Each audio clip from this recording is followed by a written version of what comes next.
Okay kan? Sekarang kita dekat Kia Farm. Menikmati aiskrim di tengah cuaca sejuk, makan aiskrim. Saya pun tak faham. Cuaca sejuk makan aiskrim. Dah sejuk.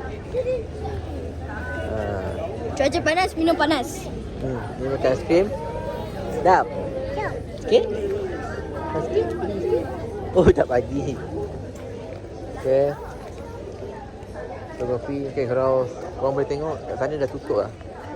Aku tak tahu apa pasal tutup tempat baru. Sebelum ni pergi buka, ni dah tutup dah. Mungkin betul lah kot. Tak tahu dah nak kata kan. Lama juga tutup ni. Itu dah tutup macam dia buka. Ni dah tutup balik dah. So ada kabus tu geng.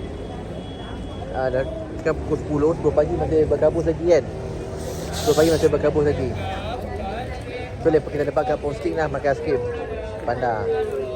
Sejuk-sejuk makan aiskrim guys. Jom kita makan aiskrim guys. Ni kabus lah. Kabus dekat tinggi rata ni.